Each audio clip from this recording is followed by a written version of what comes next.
दर्शको नमस्कार. कोकणचं नंबर 1 महाचॅनल कोकण 7 लाईव्हमध्ये तुमचं सर्वांचं स्वागत करतोय. कोकण 7 लाईव्हच्या आजच्या ऑन दी स्पॉट या विशेष कार्यक्रमामध्ये खरं तर आजचा विषय आहे रिफायनरीचा आणि याच विषयावर आज चर्चा करण्यासाठी आपल्या या स्टुडिओमध्ये सहभागी झालेले आहेत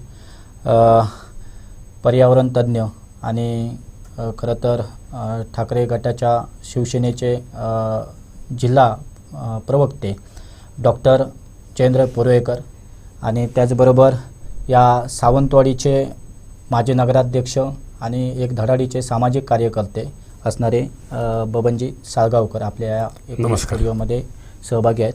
मी तुम्हा सर्वांना दोघांचे सर्वप्रथम स्वागत करतो आहे आणि आजचा सगळ्यात ज्वलंत विषय आहे आणि तो विषय आहे म्हणजे रिफायनरी आणि अर्थातच आज रिफायनरी या विषयावर चर्चाला येण्यामागचं नेमकं कारण ते म्हणजे आज बारसूमध्ये खरं तर आज माती सर्वेक्षणाला सुरुवात होणार असते आणि आज खऱ्या अर्थाने राज्य सरकारचं एक पथक काही कंपनीच्या संबंधित कंपनीच्या प्रतिनिधींमार्फत बारसू येथे दाखल झालेलं आहे आणि खरं तर एकूणच हे माती परीक्षण किंवा माती सर्वेक्षण होण्यासाठी राज्य सरकारने ज्या काही हालचाली करायला पाहिजे त्या गेले 8 दिवस या भागामध्ये सुरू होत्या आणि एकूणच जर पाहिलं असेल तर सर्वात प्रथम अगदी शांततेमध्ये हे सर्वेक्षण व्हावं यासाठी अगदी 144 सारखं कलम या भागामध्ये लावलं गेलं आणि त्यानंतर अनेक जे या प्रकल्पाला विरोध करतायत अशा पुढाऱ्यांना किंवा अशा व्यक्तींना खऱ्या अर्थानं अटक करण्यात आलं. काही जणांना हद्दपारीच्या नोटिसा देण्यात आलं, काही जणांना नजरकैदेमध्ये ठेवण्यात आलं. तर असे प्रकार गेल्या काही 2-3 दिवस सुरू आहेत आणि आज खऱ्या अर्थानं इथे माती सर्वेक्षणाला सुरुवात झाली आणि जर पाहिलं असेल तर 144 सारखं कलम लागू असताना देखील 2 ते 3 हजारहून अधिक भूमिपुत्र हे या सर्वेक्षणाला विरोध करण्यासाठी रस्त्यावर उतरले आणि यामध्ये सर्वात महत्त्वाचा विषय आणि प्रामुख्याने सांगावं लागेल तर त्यामध्ये या एकूणच जे रस्त्यावर उतरलेले भूमिपुत्र होते त्यामध्ये महिलांचा सहभाग हा अतिशय लाक्षणीय होता. म्हणजे किमान 70% अधिक महिला या आंदोलनामध्ये सहभागी झालेल्या होत्या आणि एकूणच जर पाहिलं असेल तर सकाळपासनं या सर्वच स्थानिकांकडून या एकूणच सर्वेक्षणाला मोठा विरोध केला जात आहे. मोठ्या घोषणा राज्य सरकार आणि कंपनीच्या विरोधात दिलेल्या जात आहेत. मात्र कुठेही या सर्व आंदोलनाला गालबोट लागू नये किंवा कोणताही अनुचित प्रकार घडू नये म्हणून पोलीस बंदोबस्त देखील तेवढाच अगदी तंतोतंत ठेवण्यात आलेला आहे. खरं तर या एकूणच बारसू परिसराला पोलीस छावणीचं स्वरूप हे आजच्या घडीला आलेलं आहे. त्यामध्ये दुर्दैवाने याच बंदोबस्ताला जाण्यासाठी जे सिंधुदुर्ग जिल्हा पोलीस यंत्रणेचं एक पथक जात होतं तर त्यांच्या गाडीला देखील अपघात झाला आणि त्या गाडीला ती गाडी पलटवून आपल्या सिंधुदुर्ग जिल्ह्यातील किंवा अन्य पोलीस कर्मचारी असे एक 10 पोलीस कर्मचारी हे जबर जखमी देखील झाले. तर असे घटना घडलेल्या आहेत आणि आत्ताच स्वतः जे रत्नागिरीचे पोलीस अधीक्षक आहेत तर त्यांनी नुकतीच या सर्व पार्श्वभूमीवर कारण तिथे ज्या पद्धतीने वातावरण थोडंसं तंग झाल्यामुळे पत्रकार परिषद घेतलेली आहे आणि त्यांनी सर्व आंदोलकांना शांततेचं आवाहन केलेलं आहे. राज्य सरकार या सर्व आंदोलकांसोबत चर्चेला तयार आहे अशा पद्धतीची भूमिका देखील त्यांनी मांडलेली आहे. मात्र हे सर्व घडत असताना खरं तर आज ह्या संपूर्ण विषयात संपूर्ण महाराष्ट्राचं आणि विशेष करून कोकणाचं लक्ष होतं. कारण मुळातच बारसू रिफायनरी ही मुळात पूर्वी नाणार या नावाने ओळखली जात होती. आता नानारचं नामांतर फक्त बारसू झालेलं आहे आणि प्रश्न मात्र जैसे तेच आहेत तेच प्रश्न आहेत आणि म्हणूनच या सर्व विषयांवर अगदी प्रदीर्घ चर्चा करण्यासाठी आज आपल्या स्टुडिओमध्ये डॉक्टर पोरवेकर आलेले आहेत आणि साळगावकर साहेब देखील आलेले आहेत. तर पहिलं मी तुमच्याकडे जातो आहे. एकूणच आजची जी काय परिस्थिती आहे यावर मी अगदी परखडपणे ज्या काय आत्ताच्या या घडीला ज्या काही घडामोडी तिथे घडत आहेत ह्या सर्व सांगितलेल्या आहेत. खरं तर डॉक्टर पोरवेकर यांची ओळख जर दाखवायची असेल तर मुळातच या प्रकल्पाला सुरुवातीपासून हा त्यांचा विरोध राहिलेला आहे आणि आपला नेमका विरोध का आहे हे देखील ते अगदी परखडपणे सांगत आहेत. तर माझ्या दुसऱ्या बाजूला जे साळगावकर आहेत त्यांनी या प्रकल्पाचं समर्थन केलेलं आहे आणि आपण कोणत्या मुद्द्यावर या प्रकल्पाचं समर्थन करतोय हे देखील त्यांनी अनेकदा बोलून दाखवलेलं आहे. तर सर्वप्रथम मी तुमच्याकडे येतो डॉक्टर पोरवेकर. मुळातच नाना रिफायनरीचं आजच्या घडीला नामांतरण होऊन ते बारसू झालेलं आहे. प्रश्न तेच आहेत, काही वेगळे प्रश्न नाही आहेत. आणि आज म्हणूनच आज जे माती सर्वेक्षण झालं त्याला मोठा विरोध हा त्या भागामध्ये होताना दिसला. अगदी 144 सारखं कलम लावलं तरी देखील अनेकांची हद्दपारीच्या नोटिसा काढण्यात आल्या, अनेकांना नजरकैदेमध्ये ठेवण्यात आले. तर असं एक दहशतीचं वातावरण त्या भागामध्ये आत्ताच्या ह्या घडीला आहे. तर याकडे सर्वप्रथम तुम्ही कसं पाहतायत आणि नेमका जो विरोध होतोय तो नेमका का होतोय? प्रश्न आधी असा आहे की नक्की राज्य कोणाचं आहे? लोकशाही किंवा आपण जे काय लोकशाहीचं प्रिॲम्बल म्हणतो ना, शाळेत आपण प्रतिज्ञा म्हणायचो, बरोबर, भारत हा माझा देश आहे, सर्व भारतीय माझे बांधव आहेत. तर लोकशाहीचं ब्रीथ काय माहितीये? वी द पीपल, लोकांनी लोकांसाठी तयार केलेलं राज्य. मग इंग्रजांचं राज्य आहे का? परकीय सत्ता आहे. इंग्रजांच्या काळात असं व्हायचं, पोलिसी फोर्स, दडपशाही, अटक, डिटेन्शन, हे काय चाललंय? म्हणजे असं आहे का की कोकणातला माणूस, ही कोकणातली जी जनता, ती तुम्ही आता फुटेज दाखवलं, त्या ज्या महिला आहेत आमच्या, त्यांना अक्कल नाहीये? त्यांना बरोबर माहिती आहे, म्हणून कोकणातून नररत्न तयार झाली. लक्षात ठेवा, या भूमीतूनच झाली. मला काय म्हणायचंय, तुम्ही प्रदूषण, महाप्रदूषणकारी प्रकल्प आणणार आणि मग असं पसरवणार की कोकणी माणूस आहे ना विकास विरोधी आहे. कोकणी माणूस विकास विरोधी नाही. आम्ही मागे हा लढा गेले 15 वर्ष चालू आहे पर्यावरणासाठी. डॉक्टर माधवराव गाडगीळ यांच्या नेतृत्वाखाली राज्य शासनाने WGEP वेस्टर्न घाट इकॉलॉजी एक्सपर्ट पॅनल बनवलं. मग कस्तुरी रंगन समिती आली. परोपरीने सह्याद्री पट्ट्यातल्या, फक्त कोकणातल्याच नव्हे, कळलं की नाही? आणि ही समिती होती ती पूर्ण 6 राज्यातली होती, पण मूळ जो धगधगता इश्यू होता तो कोकणासह इतर आपल्या महाराष्ट्रात होता. मला काय म्हणायचंय, तुम्ही कधी विचारता का की ह्या नागरिकांना काय पाहिजे प्रकल्प? कोकणाला कुठला प्रकल्प पाहिजे? म्हणजे ज्या कोकणाला नितांत सुंदर असे किनारपट्टी आहे, एवढा मोठा निसर्ग आहे, तो निसर्ग म्हणजे वाढलेलं रान नाही. लक्षात घ्या मित्रांनो, हा निसर्ग म्हणजे 2500-3000 वर्षानंतर निर्माण होतो, म्हणून त्याला म्हणतात बायोडायव्हर्सिटी हॉटस्पॉट. जगातल्या टॉप 8 हॉटस्पॉट पैकी आपण आहोत. आता अशा निसर्गाला आपण जपायचं आणि त्याचं पर्यटनाच्या माध्यमातून त्याचं इकॉनॉमिक्स करायचं किंवा अर्थकारण करायचं आणि असंख्य रोजगार तयार करायचे की प्रदूषणकारी प्रकल्प लादून घ्यायचे. काही वर्षापूर्वी बॅक टू बॅक या 2 जिल्ह्याच्या कोकणपट्टीवर 8 औष्णिक ऊर्जा प्रकल्प टाकण्यात आलेले. म्हणजे कितीतरी हजारो टन कोळसा दररोज जाळला जाणार होता. का तर विजेची गरज दाखवण्यात.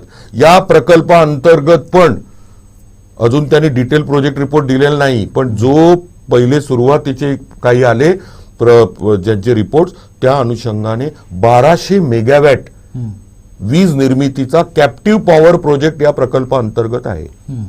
आणि ती बाहेर देणार नाहीये वीज, या प्रकल्पासाठी आहे. मला एवढंच म्हणायचंय, लक्षात घ्या, विरोध जनता करते ना, मग लोकशाहीमध्ये काय असतं? संवाद असतो. त्यांना समजवा काय. आणि रोजगार रोजगार रोजगार हे मांडलं जातं, हा खोटं गाजर आहे. कारण काय तर आज ऑटोमेशनचा जमाना आहे. AI ऐकतोय की नाही आपण? आर्टिफिशियल इंटेलिजन्स, चॅट GPT येऊ घातलं आणि किती ह्या सगळ्याचं इम्प्लिकेशन आहे. कसं आहे सांगतो. साधं उदाहरण, आपण रोड बनवताना लहानपणापासून बघायचो. साधा रोड बनवताना 200, 300, 400 लोक कामाला दिसायचे, त्यांना रोजगार मिळायचा, छोटे खाणी, डेली वेजेस. आज 1-1, 2-2 किलोमीटरचा रस्ता एका दिवसात बनतो. एक ते भलं थोरलं काय त्याची किंमत, कोणी सांगतं 5 कोटी, कोणी सांगतं 10 कोटी. ते मशीन असतं, मोजके 10-15 लोक असतात आणि 1-1, 1.5 किलोमीटरचे रस्ते बनवतात. हेच चित्र इंडस्ट्रीमध्ये अनेक ठिकाणी आहे. त्यामुळे 2023ला किंवा पुढच्या 5 वर्षात येऊ घातलेला हा जो जगातला सगळ्यात मोठा पेट्रोकेमिकल रिफायनरी प्रोजेक्ट आहे, ह्याच्यात लाखो रोजगार तर अजिबात नाही. जिथे 1000 लोक काम करतात ना, ते फक्त 50 लोक काम करणार. हे ऑटोमेशनची कमाल आहे. खरं तर रोजगार हा मुद्द्यावर येऊन तुम्ही थांबलात आहेत, म्हणून मी बबनजी साळगावकर यांच्याकडे जातो. खरं तर रिफायनरी आणि ग्रीन रिफायनरी हा या प्रकल्पाबद्दल जेव्हा कोकणामध्ये बोललं जाऊ लागलं आणि खरं तर रिफायनरी या विषयावर खरं तर सुरुवातीला आम्ही ते अनुभवलेले आहे, कोण बोलायला देखील तयार नव्हतं. समर्थन हा विषय राहिला बाजूला. पण अशावेळी खऱ्या अर्थानं जर अगदी तळकोकणातून जर पहिलं धाडस केलं असेल या प्रकल्पाच्या समर्थनार्थ, तर मला असं वाटतंय की एक प्रमोद जठार असतील आणि त्यानंतर तुम्ही आहात आणि पहिल्यांदा तुम्ही समर्थन केलात. आणि ज्यावेळी तुम्हाला आम्ही उघडपणे विचारलं की तुम्ही या प्रकल्पाचं समर्थन का करतायत, एकीकडे विरोध होत असताना तुम्ही समर्थन का करतायत, हा जेव्हा तुम्हाला प्रश्न विचारला तेव्हा तुम्ही देखील अगदी ठळकपणे आणि अगदी ठामपणे सांगितलात की मी रोजगार या मुद्द्यावर या प्रकल्पाचं समर्थन करतोय.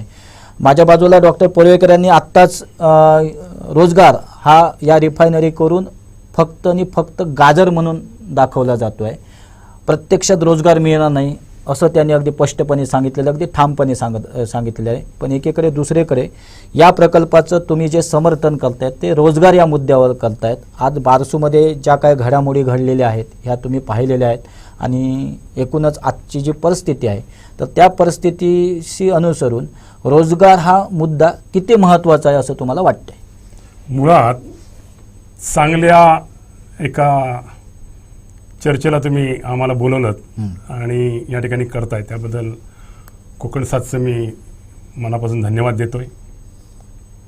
वैशाली पाटील हे नाव तुम्ही ऐकलं असेल. बरोबर, अगदी बरोबर.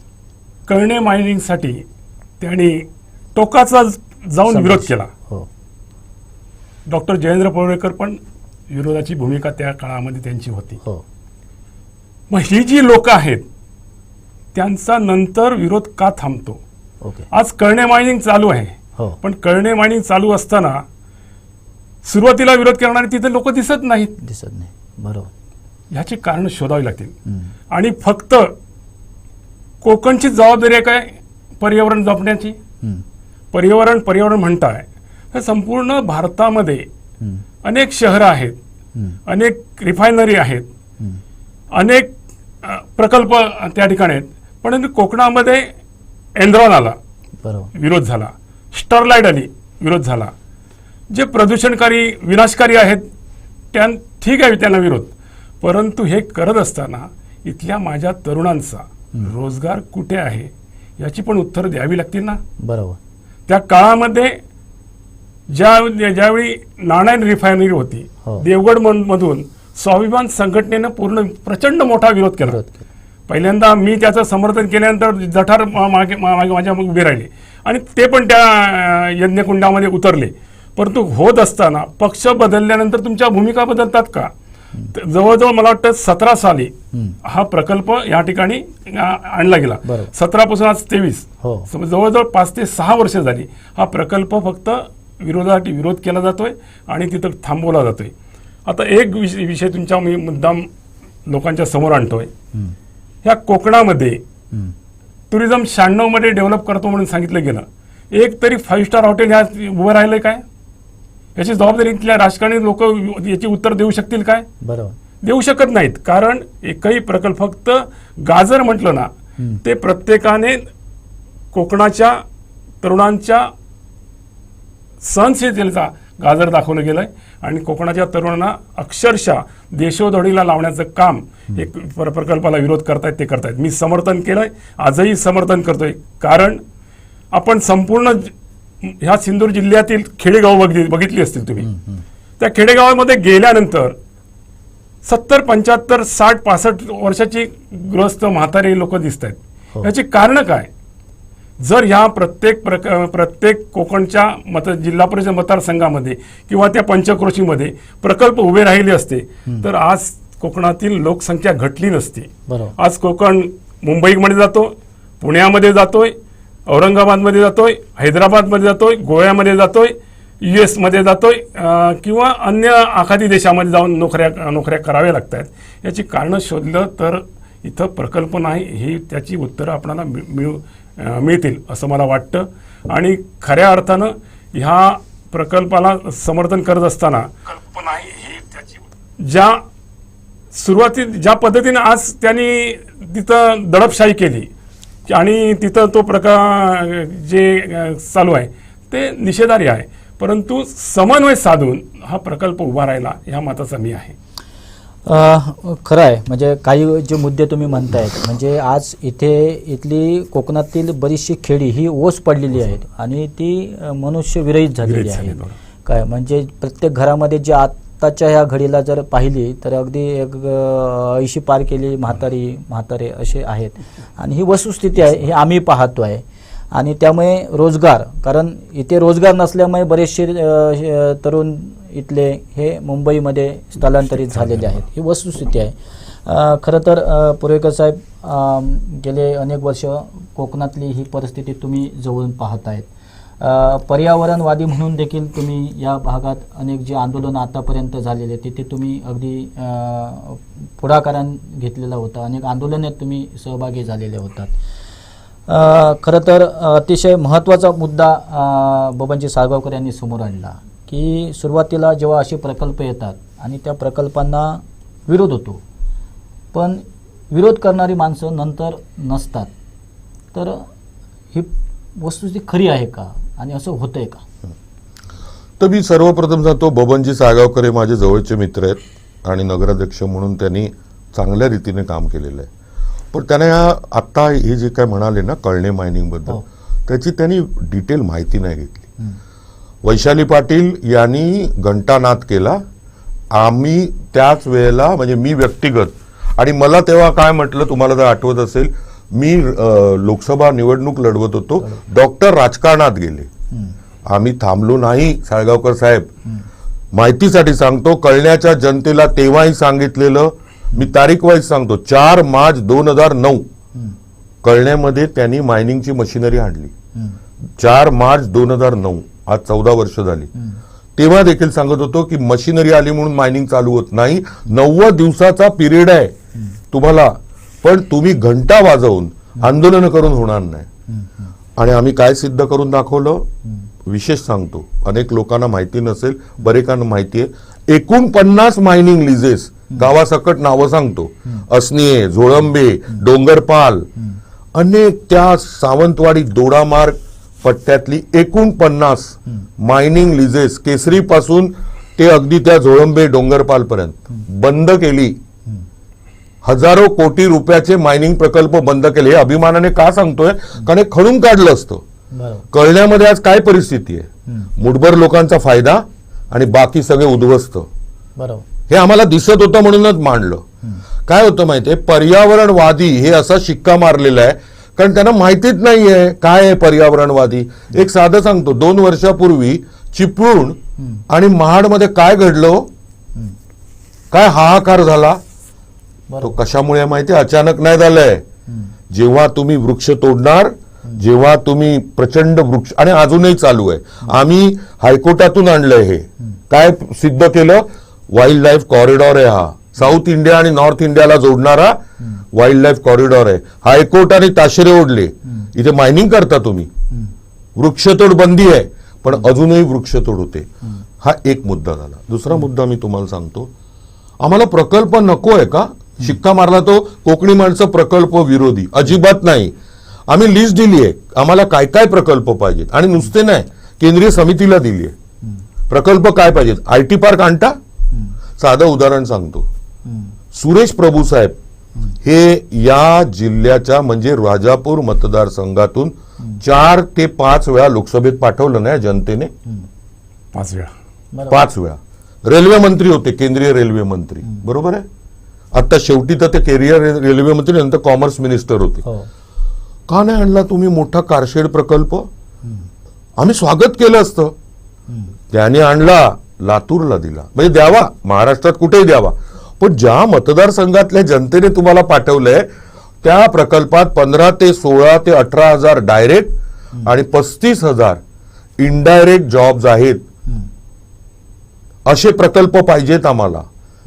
फार्मास्युटिकल इंडस्ट्रीचे प्रकल्प आणा, IT पार्क्स आणा, बरोबर. ऑटोमोबाईल जे हे करतात, असेंब्लिंग, आपल्याला गाड्या दिसतात बघा, या वेरणाला आहे तो प्रोजेक्ट टाटाचा, लेफ्ट हँड ड्राईव्ह पांढऱ्या बसेस दिसतात, असे कित्येक प्रकल्प वेलकम आहेत. कुडाळ MIDCत आणू शकता, आडाळी MIDCत आणू शकता, तर जमीन घोटाळ्यात अडकली आडाळी MIDC. मला एवढंच म्हणायचंय, कोकणी माणूस प्रकल्प विरोधी नाही, पण कोकणी माणसाची बुद्धी तैलबुद्धी आहे, मूर्ख नाहीये. कारण तुम्हाला सांगतो, हा जो $40 बिलियन आज 81 रुपये 82 रुपये डॉलरची किंमत आहे, $40 बिलियन म्हणजे अदमासे साधारण 3.5 लाख कोटी रुपयांचा प्रकल्प पेपरवर तरी.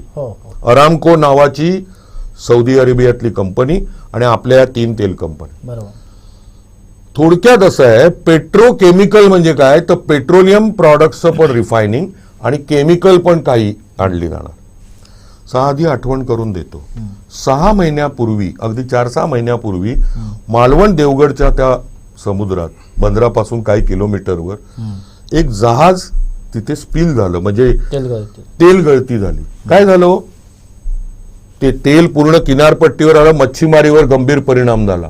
छोटं जहाज होतं, छोटं म्हणजे 10,000 टनाचं असेल, 15. इथे भली मोठी जहाज एक नाही, अनेक येणार आहेत. बरोबर. जर हा प्रोजेक्ट झाला तर मला एवढंच म्हणायचंय, कुठलाही प्रोजेक्ट आहे ना, त्याचं एन्व्हायरमेंट इम्पॅक्ट असेसमेंट असतं, EIA म्हणतात. म्हणजे काय, त्या प्रकल्पाचा त्या परिसरावर पुढच्या म्हणजे काय परिणाम होणार, हे 18 महिने तुम्हाला, म्हणजे 3 सीझन तुम्हाला याचं ज्ञान पाहिजे. अरे करा ना, मी काय म्हणतो, संवादाने मांडा. आणि आम्हाला जे पाहिजेत, आम्हाला म्हणजे मला व्यक्तिगत नाही, कोकणी जनतेला पर्यटनाचे मोठे प्रकल्प आणा. आता काही म्हणतील की सी वर्ल्डलाही विरोध झाला, करण्याच्या पद्धतीमुळे झाला. म्हणजे सी वर्ल्ड आणायचा का जमिनी लाटायच्या आहेत. कोकणी जनता आहे ना, म्हणजे कुठली जनता हुशार असते, ही जनता फार हुशार आहे. दिसणारा बिचारा माणूस आहे तो हुशार आहे. आणि बेरोजगारी आहे हे केंद्र सरकारचं अपयश आहे. केंद्र सरकारचं अपयश आहे, प्रचंड बेरोजगारी. ती कोकणातच नाही, उभ्या देशात आहे.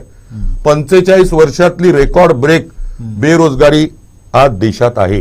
बरोबर. मुळात पुरेकर साहेब, हा मुद्दा तुम्ही मांडतायत, अगदी बेरोजगारी हा अतिशय आज तो देशाचाच प्रश्न झालेला आहे, म्हणजे फक्त कोकणचा नाही. पण यामध्ये कोकणातील जी बेकारी आहे हा जरा एक भीषण विषय झालेला आहे त्यातल्या त्यात. पण मगाशी जसं साळगावकर म्हणालेत की कोणताही प्रकल्प आला की त्याला विरोध होतोय, पर्यावरणवादी अचानक त्यावेळी उफाळून येतात. पण हे पर्यावरणवादी कधी रोजगार हा जो मुद्दा आहे, जसे प्रकल्प आल्यानंतर पर्यावरणवादी हे उगवतात, तसे जेव्हा रोजगाराचा हा प्रश्न निर्माण होतो तेव्हा हे पर्यावरणवादी कुठे असतात, बरोबर ना? हाच तुमचा विचारण्याचा प्रश्न होता. मग त्यावेळी असे पर्यावरणवादी जेव्हा प्रकल्प आल्यानंतर जसे पेटून उठतात, तर रोजगार हा तर इथला अतिशय महत्त्वाचा प्रश्न आहे, तर तो प्रश्न त्यांना दिसत नाही का? फक्त प्रकल्प आल्यानंतर पर्यावरणवादी का उगवतात? तर रोजगार ह्या मुद्द्यावर ते असं जसा प्रकल्पाला जसे प्रखर विरोध करतात, आंदोलनं करतात, तेव्हा रोजगार या मुद्द्यावर ते असा विरोध करताना, रस्त्यावर उतरताना किंवा रोजगार ह्या विषयावर बोलताना त्यावेळी दिसत नाही. फक्त प्रकल्प येतात तेव्हा ते रोजगारावर बोलतात, तेव्हा ते पर्यावरणावर बोलतात. तर हा नेमका काय विषय आहे, यावर जरा तुमचं काय मत आहे? मी पुन्हा सांगतो, त्यावेळेला म्हणजे आजपासून 12-13 वर्षापूर्वी, तेव्हा पेट्रोकेमिकलचं नावच नव्हतं. तेव्हा हे 7-8 औष्णिक ऊर्जा प्रकल्प, मायनिंग आणि अणुऊर्जा प्रकल्प होते. आणि अनेक असे प्रकल्प सह्याद्री पट्ट्यात, कर्नाटकात पण होते खाली, पण आपल्या कोकणावर जास्त लादण्यात आलेले. आता ही जी कमिटी आली, केंद्रीय समिती होती, डॉक्टर माधवराव गाडगे, आजही मी तुम्हाला अहवाल पाठवून देतो. त्याच्यात इथल्या नव्हे अनेक नागरिकांनी लिहून दिले आम्हाला कुठले प्रोजेक्ट पाहिजेत. बरं, इथे फळं आहेत ना, आणा ना फळ प्रक्रिया, शेकडो कोटी रुपये मिळतील आणि त्याच्यातून अनेक रोजगार निर्माण होतील. प्रत्येक ठिकाणी इंडस्ट्री, असं ताजमहलच्या बाजूला इंडस्ट्री लावाल का हो? आणि नसेल तर का नाही? बरोबर. कारण देशातच नाही, जगाच्या 7-8 आश्चर्यांमधलं एक आश्चर्य आहे. तसं आमचा निसर्ग पण हे आश्चर्य आहे. हा निसर्ग दर 10 वर्षांनी तयार होत नाही, 2500 वर्षानंतर असा निसर्ग तयार होतो. आणि हा निसर्ग पर्यटनाच्या माध्यमातून आपल्याला शेकडो नाही हजारो कोटी रुपये देईल, पण राजकीय इच्छाशक्ती पाहिजे. लक्षात घ्या, क्रूज टुरिझम आहे, टुरिझमच्या अनेक प्रकार आज तयार होत आहेत. अनेक देश आहेत ना, हे फक्त टुरिझमवर आहेत, त्यांचा मेन रेव्हेन्यू आहे. आपल्याला ही अक्कल यायला वेळ लागेल. नुसता प्रोजेक्ट बघून उपयोग नाही, त्या प्रोजेक्टचं साकल्याने विचार व्हायला पाहिजे. आणि हा प्रोजेक्ट, असे जे भले मोठे प्रोजेक्ट आहेत, हे खरोखर गाजर दाखवतात रोजगाराचं. रोजगार तर मिळत नाही, पण होतं काय, मुठभर लोकांचे फायदे होतात. आणि ते इथे येत पण नाहीत, ते दिल्लीत असतात, परदेशात असतात, ते मोठे डिलिंग होत. जसं या जमिनीचं चालू आहे, आज बऱ्याच चॅनलवर चर्चा, तुम्हाला पण मी एका चॅनलवर बघितलं, तुम्ही मांडलं ना, काही महिन्यापूर्वी त्या बिचाऱ्या पत्रकाराचा कसा निर्गुण हत्या करण्यात आली. या हत्या का व्हायला लागल्यात? सरळ जर प्रकार असतो तो हत्या झाली असती. शशिकांत वारशेची आपण निषेध पण व्यक्त केला. प्रश्न असा आहे, हे जमिनीचं एक वेगळं इकॉनॉमिक्स आहे, नंतर कंत्राटाचं मोठं इकॉनॉमिक्स आहे, आणि याला इच्छुक लोक ती तात्पुरती बघतायत. प्रोजेक्टला लागणारा रोजगार आहे तो ऑटोमेशन, मी पुन्हा पुन्हा हा शब्द वापरतोय, कारण आता पारंपरिक 50 वर्षापूर्वी जसं पेट्रोकेमिकल रिफायनरी चालायची, ती आजची पेट्रोकेमिकल रिफायनरी नसणार. मोठ्या प्रमाणावर ऑटोमेशन आहे. मी उदाहरण फक्त डांबरी रस्त्याचं दिलं. तुम्ही कुठल्याही कॉर्पोरेट म्हणजे ऑर्गनायझेशन बघितल्या, मोठमोठ्या फॅक्टरीज इंटरनॅशनल लेवलच्या, तर तिथे इतकं ऑटोमेशन आहे, 1000 लोक जिथे लागतात, आज 50-55 लोक ते हँडल करू शकतात. म्हणजे रोजगार जे म्हणता ना, मग रोजगार नाहीत का? मला तर असं दिसतंय मच्छीमारीतली, बागायतीमधले अनेक रोजगार जाण्याचा धोका आहे. म्हणून हा इम्पॅक्ट असेसमेंट आहे. म्हणजे जसा एन्व्हायरमेंट इम्पॅक्ट असेसमेंट आहे, तसा सोशल इम्पॅक्ट असेसमेंट पण पाहिजे. काय परिणाम होईल? आमच्या जिल्ह्याची लोकसंख्या 8.5 लाख आहे, एकमेव जिल्हा आहे ज्याची लोकसंख्या कमी होते. एक थोडासा वेगळा मुद्दा मांडतो मी, बरोबर? 2016 साली नोटबंदी झाली, डिमॉनिटायझेशन. आणि कोणी मान्य करो की न मान्य करो, हे उघड सत्य आहे की छोटे, म्हणजे तो पैसा तर जे 15,38,000 कोटी रुपये, 15,38,000 कोटीची जी कॅश, ती पुन्हा आरबीआय कडे आली. कालाधन तर आलंच नाही. पण झालं काय, तर जे सामान्य छोटे छोटे जे रोजगार, ज्याला आपण मायक्रो, स्मॉल, सूक्ष्म, मध्यम आणि मीडियम तरी मोठं, मायक्रो आणि स्मॉल, सूक्ष्म, अतिसूक्ष्म, हे जे रोजगार देणारे होते, ज्यांच्याकडे 2, 5, 10, 15, 20 कर्मचारी, ते झोपले आणि ते पुन्हा उठूच शकले नाही. आता मी मुद्दा काय मांडतोय, ठीक आहे, आपल्या जिल्ह्याला केंद्रीय मंत्रीपद आहे, बरोबर आहे, आणि राणे साहेब आता या जुलैमध्ये 2 वर्ष होतील. बरोबर. माझा प्रश्न एक आहे, तुम्ही ट्रेनिंगच्या काय ते म्हणता ना, 200 कोटी रुपयाचं रोजगाराचं ट्रेनिंग आणणार. बरोबर. मुळात 2 वर्षात, होणाऱ्या 2 वर्षात, म्हणजे आज 2 महिनेच कमी आहेत 2 वर्ष व्हायला, किती रोजगार आणले? नेहमी काय म्हटलं जातं वाक्य, रोजगार मागणारे नाही, रोजगार देणारे बना. बरोबर. रोजगार कधी देऊ शकतो एखादा युवक? तर त्याला अर्थपुरवठा होईल. मुद्रा योजनेचं आज काय आहे, किती लोकांना खरोखर कर्ज मिळतंय? आणि दुसरा एक मुद्दा असा आहे, तुम्ही जर, मी कोकण साधला एक विनंती करतो, तुम्ही तुमच्या माध्यमातून शोध पत्रकारिता करा. जिल्ह्यात जेवढ्या बँका आहेत, राष्ट्रीयकृत असतील, शेड्युल्ड असतील, छोट्या मोठ्या जितक्या, मुख्य म्हणजे मोठ्या बँका, बरोबर. आता या बँकांचं असतं credit to deposit ratio, CTD म्हणतात, काही वेळेला CDR पण म्हणतात. म्हणजे काय, तर बँका ठेवी किती आणि बँकांनी कर्ज किती दिले. आरबीआयच्या नुसार हा रेशो 70% पाहिजेत. बरोबर. की 100 रुपये जर बँकेकडे आले, 70 रुपये बँकेने कर्ज द्यायला पाहिजे. बरोबर. राष्ट्रीय पातळीवर हा दिसणार. जिल्ह्यात जर तुम्ही बघाल की जिल्ह्यातल्या ज्या राष्ट्रीयकृत बँका, शेड्यूल्ड बँका, मी बँकांचं का म्हणतोय, कर्ज कुठून मिळणार? बरोबर. सावकारीकडनं नाही, बँकांकडनं मिळणार. आपल्या जिल्ह्यात या बँकांचा CTD रेशो 40%वर नाहीये. ह्याचा दुसरा अर्थ, सिंधुदुर्गातल्या लोकांनी ठेवलेले पैसे कर्ज स्वरूपी बाहेर दिले जात आहेत. आपल्या जिल्ह्यातल्या युवकाला मिळत नाहीयेत, शेतकऱ्याला मिळत नाहीयेत. तुम्ही घ्या असा एक सर्वे की 2 लाखाच्या खालची जी छोटी छोटी कर्ज आहेत, जिल्हा बँक ही एकच बँक आहे ज्याचा तो 70 का 72% आहे. ते देखील जिल्हा बँक कुठे कर्ज देते याची डिटेल इन्क्वायरी पाहिजे, की कोल्हापूरमध्ये देते का मुंबईत मोठ्या काय ते असो, पण या जिल्ह्यातल्या ज्या ब्रांचेस आहेत नॅशनल बँकांच्या, त्यांचा मात्र हा रेशो 40%च्याच आसपास आहे. म्हणजे आमच्या जिल्ह्यातल्या लोकांनी, आमच्या जिल्ह्यातल्या वृद्ध लोकांनी, पेन्शनरने, कोणी कोणी ठेवी ठेवतात, त्या ठेवीतून एफडी तर त्याला देतात 5.5-6%, ते एक वेगळाच मुद्दा आहे. पण ते पैसे आमच्या युवकांना कर्ज स्वरूपी मिळत नाहीत ना. मग कसे रोजगार तयार होणार? रोजगार तयार होणारे अनेक माध्यम आहेत, फक्त मोठे प्रोजेक्ट हा एक माध्यम आहे.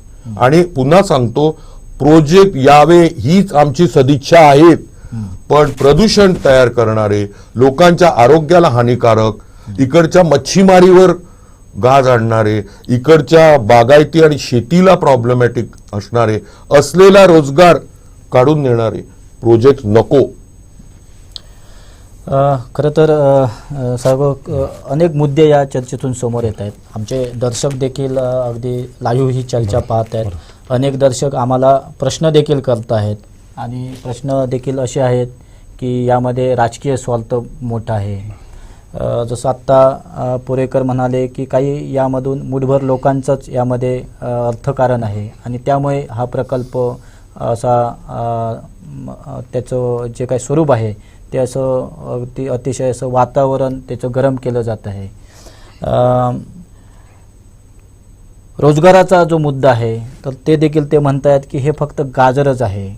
खरं तर ह्या सर्व परिस्थितीला जर कारणीभूत जर मूळ असेल तर कुठेतरी ते राजकारणच येतं आहे आणि राजकारणामध्ये अनेक वर्ष तुम्ही काम करतायत. राजकारण तुम्ही जवळून पाहिलं आहात. हल्लीच्या काही दिवसामध्ये थोडंसं तुम्ही राजकारणामधून थोडेसे दूर आहात, अलिप्त आहात असं हे. पण मुळात रोजगार हा मुद्दा सोडवायला इथले राजकारणी अपयशी पडले हे तुम्ही मान्य करता का?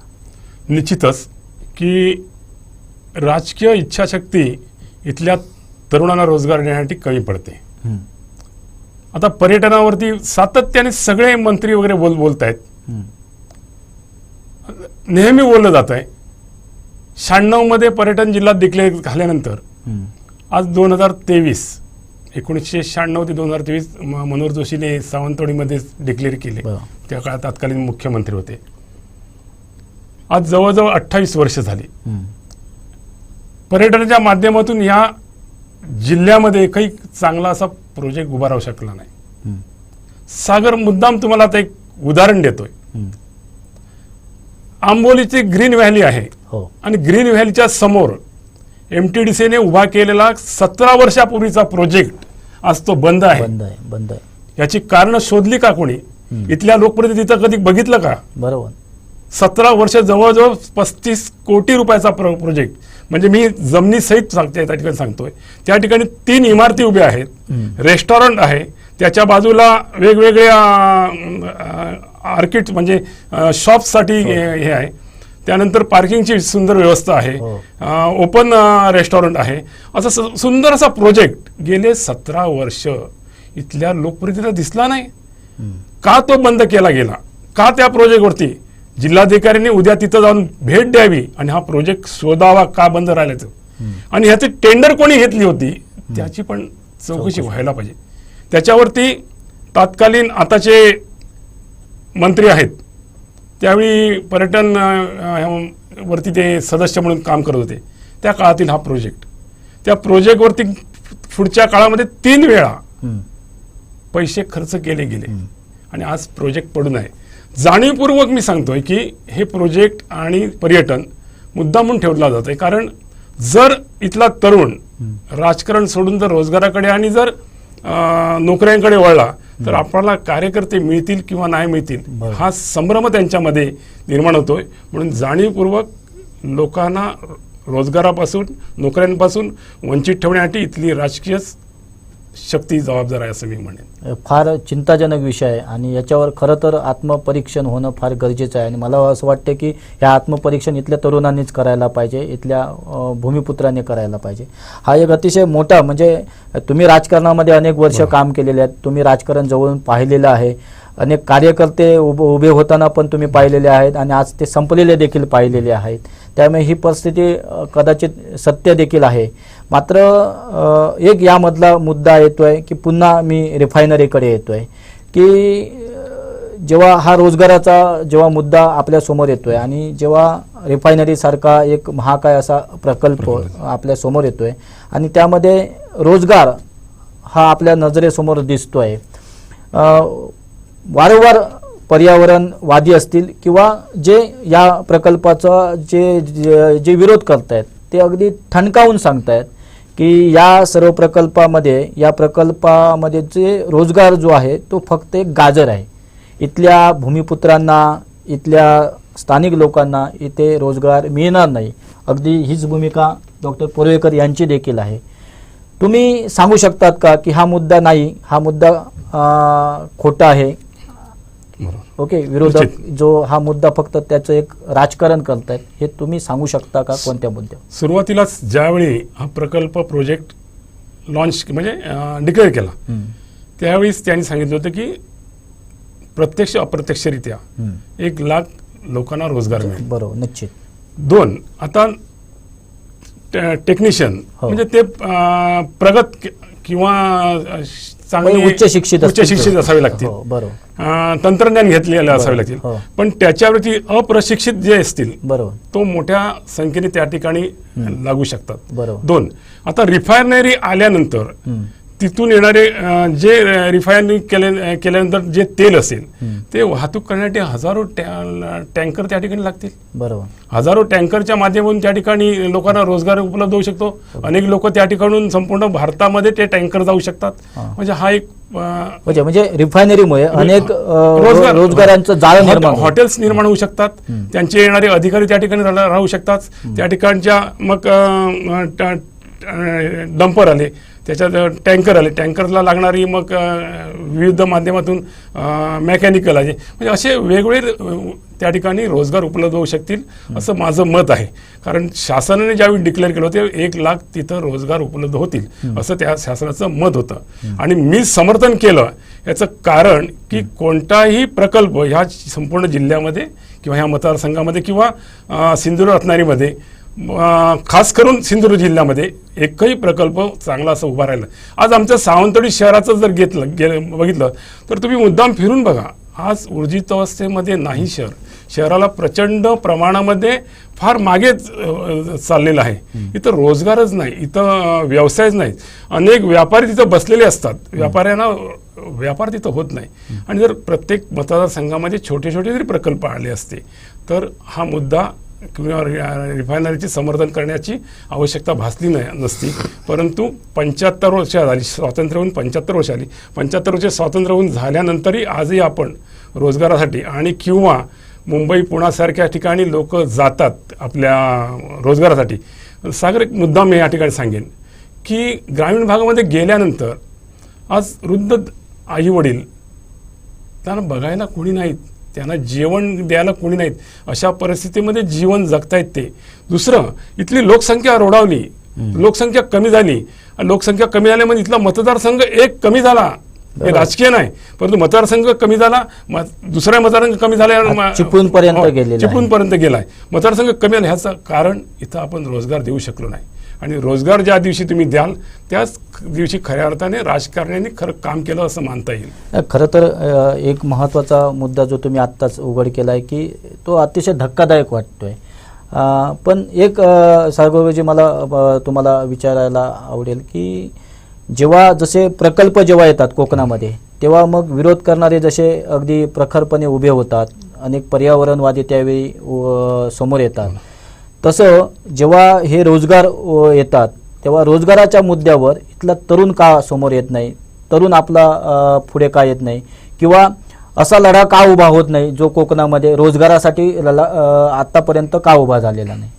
सुरुवातीला सांगायचं झालं तर सुरुवातीपासूनच इंडियन ट्रेड युनियनचे जे लीडर होते, दत्ता सामंत असतील, त्याच्यानंतर दत्ताजी साळवी असतील, किंवा आताच्या काळामध्ये भाई जगताप असतील, त्याच्यानंतर नारायण पण ट्रेड युनियनमध्ये काम केलं आहे.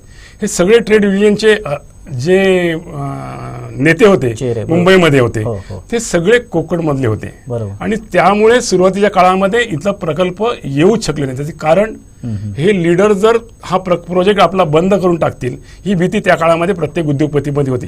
परंतु नंतरच्या बदललेल्या काळामध्ये प्रकल्प आणणं शक्य होतं. आता मालवणचा जो आपण हे सी वर्ल्ड ला विरोध व्हायची काही गरज नाही होती. बरोबर. परंतु सी वर्ल्डला पण विरोध झाला ह्या कोकणमध्ये. हे म्हणजे प्रत्येक प्रोजेक्टला विरोध होतो किंवा आपला 39 नंबर सर्वेचा जो आपला वेळाघरचा त्या काळामध्ये एक पंचतारांकित हॉटेल उभं राहू शकलं असतं, परंतु ते पण उभं राहू शकलं नाही. ही पण वस्तुस्थिती आहे. बरोबर. म्हणजे इथं प्रत्येक आलेल्या म्हणजे हे तर पर्यावरणाला पोषक होते, परंतु इथल्या धरणाला विरोध होतो, इथल्या प्रकल्पांना विरोध होतो आणि पर्यावरण पूरक जे प्रकल्प आहेत त्यांना विरोध होतो. परंतु विरोध शासनाला ज्यावेळी तो विरोध कमी करायचा असेल तर समन्वय साधावा लागेल. इथल्या लोकप्रतिनिधींना त्या ठिकाणी पाठवावे लागतील. इथले लोकप्रतिनिधी कुठे पुढे देत नाहीत. बा हा प्रकल्प आहे, हा प्रकल्प आणल्यानंतर बा ह्या प्रकल्पाचे फायदे काय, हा प्रकल्प उभारल्यानंतर इथल्या तरुणांना किती रोजगार मिळेल हे जाऊन इथल्या लोकप्रतिनिधी सांगितलं पाहिजे. पण लोकप्रतिनिधी आज जगायत समोर कधी गेलेले नाहीत, म्हणून याला जास्त मोठ्या प्रमाणात विरोध होत चाललाय. अतिशय महत्त्वाचा मुद्दा आहे. डॉक्टर, मी तुमच्याकडे येतोय. खरं तर मगाशी जसं तुम्ही मुद्दा रिफायनरीच्या बाबतीत मांडला, अगदी अनेक पर्यावरण विरोधी, कोकणच्या पर्यावरण विरोधी प्रकल्प हे कोकणात येत आहेत आणि त्यामुळे विरोध होतोय असं तुमचं ठाम मत होतं आहे. पण आता बबनजी साळगावकर यांनी एक मुद्दा समोर आणलेला आहे. तो मुद्दा असा येतो की ठीक आहे, पर्यावरण विरोधी प्रकल्प होते म्हणून त्यांना विरोध होतो, एक बाजू आम्ही समजू शकतोय. पण या कोकणामध्ये पर्यावरणाला पोषक देखील प्रकल्प आलेत. मग त्यांनी सिवलसारखा मुद्दा समोर आणला. अगदी जो देशातला पहिला पर्यटन जिल्हा असणाऱ्या सिंधुदुर्ग जिल्ह्यामध्ये पंचतारांकित सारखा हॉटेल होणे, तर त्याला देखील विरोध झालेला आहे. अगदी त्यांनी शेवटचं उदाहरण द्यायचं असेल तर अगदी धरणाला देखील इथे विरोध होताना दिसतोय. मग ही परिस्थिती काय? मुळात बघा, पहिली गोष्ट आत्ताच बोलता बोलता साळगावकर काय म्हणाले की आंबोलीमध्ये 17 वर्ष टुरिझमचा प्रोजेक्ट जो जनतेचा पैसा आहे, बरोबर, तो बंद अवस्थेत आहे. हो फक्त आंबोलीतच नाही, हो. तुम्ही विजयदुर्गला जाऊन बघितलं तर तिथे एमटीडीसीचा प्रोजेक्ट बंद आहे. डॉक्टर, आंबोलीचा प्रोजेक्ट हा कधी सुरू झाला नाही. नाही बरोबर आहे, बंद अवस्थेतच आहे कायम. तो तरी सुरू होता, परंतु इथले लोकप्रतिनिधी आहेत तुमच्या डोळ्यासमोर, तुम्ही आज हेलिकॉप्टर मधून फिरताय बरोबर आणि प्रकल्प आणण्यासाठी, पण आंबोलीचा हा प्रोजेक्ट का बंद आहे? आणि बंद काय म्हणजे चालू होऊ शकला नाही. त्याच्यावरती अनेक वेळा पैसे खर्च गेले. स्वतः इथल्या मंत्र्यांनी त्याच्यावरती पैसे खर्च करून आपल्या देखरेखी केले. ह्याचं टेंडर कोणी भरलं होतं? ह्याच्यासाठी इंटरेस्टेड कोण होती? हे सगळं समोर यावं लागेल. आता बोला तुम्ही. लोकांसमोर यायला पाहिजे, मुद्दा बरोबर आहे. आणि म्हणजे MTDC, Maharashtra tourism development corporation, यांनी कोकणला वाऱ्यावर सोडलंय. आता माझा ठाम आरोप आहे. असं का? कारण नसेल तर ज्या रीतीने, अरे शेजारी गोवा आहे, गोव्याचा डेटा काय सांगतो? गोव्याची लोकसंख्या 18 लाख आहे आणि गोव्यामध्ये प्रतिवर्षी 80 ते 85 लाख टुरिस्ट येतात. एवढंसं गोवा आहे. बरोबर, अगदी बरोबर. 5-5.5 हजार स्क्वेअर किलोमीटर एवढा भूभाग असलेलं गोवा. आमचा सिंधुदुर्ग पण 5-5.5 हजार स्क्वेअर किलोमीटर, लोकसंख्या 8.5 लाख. रत्नागिरी लोकसंख्या 16 लाख. बाकी सगळं जे म्हणतात ज्याला जॉग्राफिकल कॉन्टिग्विटी म्हणजे लागून आहे भूभाग, तसेच समुद्र किनारे, किंबहुना अनेक पर्यटक काय सांगतात, गोव्यापेक्षा तुमचे किनारे स्वच्छ, मोठे आणि छान आहेत ना. बरोबर. आपल्याकडे निसर्ग एवढा आहे, का महाराष्ट्र टुरिझम इथे भरभक्कम? आज क्रिकेटचा देव असणारा सचिन तेंडुलकर आज सिंधुदुर्ग जिल्ह्यात भोगव्यात आहे. बरोबर आहे. मागे आमिर खान भोगव्यात होते, त्याच्या अगोदर ते मोठे म्युझिकचे AR रहमान ते भोगव्यात होते. मला असं म्हणायचंय की हे जो भोगव्यात जसा प्रोजेक्ट आहे, अहो प्रत्येक देवगडच्या बीचेसवर, मालवणच्या बीचेसवर आणि वेंगुर्ल्यातल्या बीचेसवर कितीतरी प्रमाणात असे प्रोजेक्ट येऊ शकतात. बघा, एक मी मान्य करतो की तारकर्लीला सुरुवातीला जो एमटीडीसीचा प्रोजेक्ट आला, आज देवबाग तारकर्लीचं जे सगळं काय 400-500 सगळं ब्रँडिंग झालं, तेच ब्रँडिंग आरवली शिरोड्याचं होऊ शकतं. तेच ब्रँडिंग पर्यटनाच्या प्रतीक्षेत असलेले देवगडचे जे किनारे आहेत किती सुंदर किनारे देवगडला. हो. फक्त हायवे पासून ते 50-55 किलोमीटर आहे, आतमध्ये. तर देवगड दुर्लक्षित राहिलंय. आणि दुसरं मी सांगतो, आज वाईल्ड लाईफ टुरिझम बरोबर. आपल्याला इथे बसून माहित नाही एवढं प्रचंड आहे, ते आपल्या सह्याद्री पट्ट्यात होऊ शकतं. हो. आंबोली चौकूळ जिथे पटेरी वाघ दिसतो, बरोबर. बरोबर, म्हणजे सांगून गावकरी दाखवू शकतात. हमखास. आणि गवे रेडे दिसतात, अनेक जवळजवळ 16-18 प्रकारचे शेड्यूल 1 ॲनिमल दिसतात. केवढा तरी मोठा सह्याद्री पट्ट्यात होईल, म्हणजे फक्त समुद्र किनारी नाही, सह्याद्री पट्ट्यात. मला एवढंच म्हणायचं की कोकणी माणूस प्रकल्प विरोधी नाही. कोकणी माणसाला प्रकल्प हवेत, पण कुठले प्रकल्प हवेत, तर ज्याला ग्रीन प्रोजेक्ट्स म्हणतात, पर्यटनाचे प्रकल्प. हा, पर्यटन पण कधी कधी घातक ठरू शकतं, पुढची स्टेज येते. तुम्ही तुमच्या चॅनलने एक चांगला उपक्रम आज तुमचं चालू राहणार आहे, ऑक्सिजन टुरिझम म्हणून. टुरिझम आपल्याला आज अतिशयोक्ती वाटेल, शेकडो नाही हजारो रोजगार या जिल्ह्यामध्ये देऊ शकतं सिस्टमॅटिकली. निश्चित, बरोबर आहे. बरोबर. साळगावकर साहेब काय बोलले की त्यावेळेला शिरोडा ते वेळागर ताजच्या प्रोजेक्टला विरोध झाला, ती तत्कालीन परिस्थिती होती. मी तुम्हाला आज खरंच सांगतो, आज जर 5 स्टार प्रोजेक्ट आणि अजून एक 5 स्टार कुठे होते, सागर तीर्थ तिकडे होते, मोचेमाड, मोठं 5 स्टार होते. 5 स्टार आता येणार, काळ बदललेला आहे. आता प्रश्न सी वर्ल्डला का विरोध झाला? ऐका, सी वर्ल्डचा विरोध मी जवळून बघितलाय, जवळून. याचं मूळ कारण होतं, तुम्ही स्थानिक जनतेला ग्रँटेड नाही पकडू शकत की तुम्ही कोणी नेता असू दे, उपकार नाही करत आहात तुम्ही त्यांच्यावर संवाद साधा. तुम्ही पोलीस आणणार, एसपी, डीवायएसपी, अरे तिथे काय राईट्स करणारे लोक आहेत का? मग त्यांना काय मिळेल ते सांगा, कळलं का? तुमची स्वप्न असतील की इकडे ऑर्लँडो सारखं एक मोठं सीवर्ल्ड, असं लगेच तयार होत नाही साहेब. त्यासाठी तुम्हाला ऑर्लँडोत कसं झालं याचा इतिहास बघायला लागतो.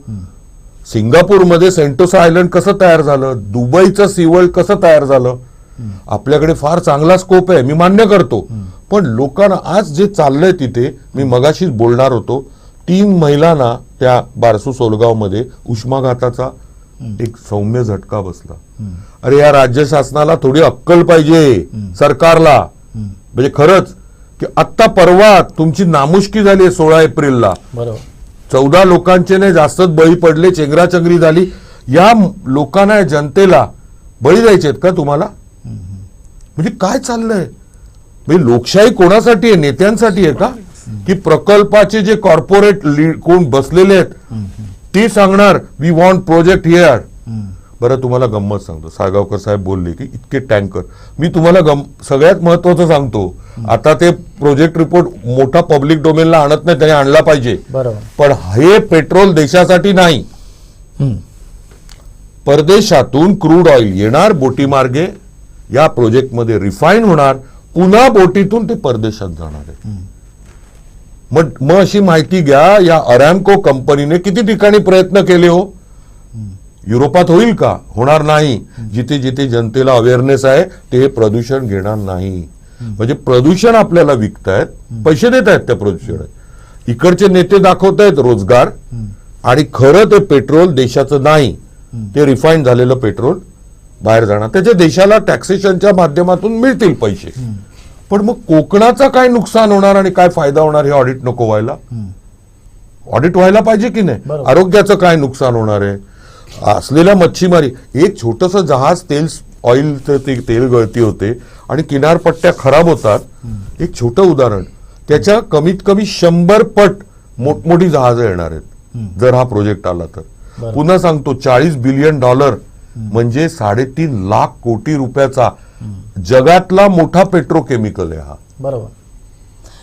खरं आहे. म्हणजे तुम्ही जो मुद्दा म्हणताय, पण एक मुद्दा अजूनही राहतोय आणि तो अजून क्लिअर होत नाही आहे, की तुम्ही म्हणताय की ठीक आहे, हा अगदी पर्यावरण विरोधी, पर्यावरणाचा ऱ्हास करणारा हा प्रकल्प आहे, अतिशय जगातला सर्वात मोठा, आणि विशेष करून कोकण हे पर्यावरणाचं आजच्या धर्तीवर एक महत्त्वाचं एक ठिकाण आहे, जिथे खऱ्या अर्थानं शुद्ध पर्यटन, शुद्ध हवा ही मिळते. त्यामुळे पर्यावरणाचं रक्षण व्हायला पाहिजे, हा तुमचा मुद्दा ठीक आहे. परंतु साळगावकरांचा हा मुद्दा होता आणि अनेक लोकांचा पण प्रश्न आहे, मला इथे आमचे दर्शक देखील विचारत आहेत की कोकणात कोणताही प्रकल्प आला, मग अगदी ते धरण असो तरी देखील विरोधच होतोय.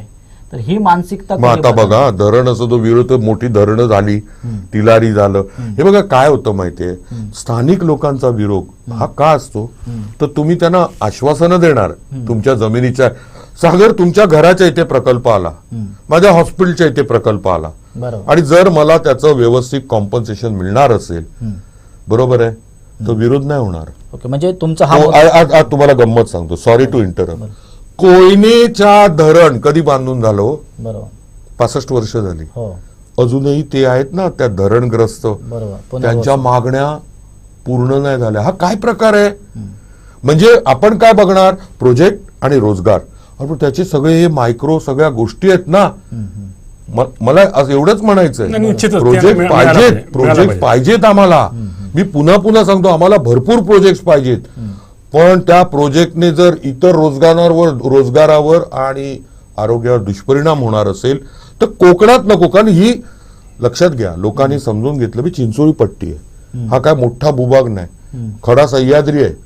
आणि सह्याद्री पासून, ज्याला आपल्या भाषेत खलाटी ते वलाटी म्हणतात, हो ते अंतर मोजकं 60-65 किलोमीटर आहे समुद्र किनारा. इथे अरबी समुद्र आहे, इथे खडा सह्याद्री आहे. मग ह्यानी काय होतं, तर जेव्हा सुरेश प्रभू पर्यावरण मंत्री होते तेव्हा ते सतत हे मांडत होते, कळलं का? बरोबर. काय म्हणत होते, या भागाच्या कॅरिंग कॅपॅसिटीचा, म्हणजे किती प्रदूषण हा भाग सहन करू शकतो, बरोबर.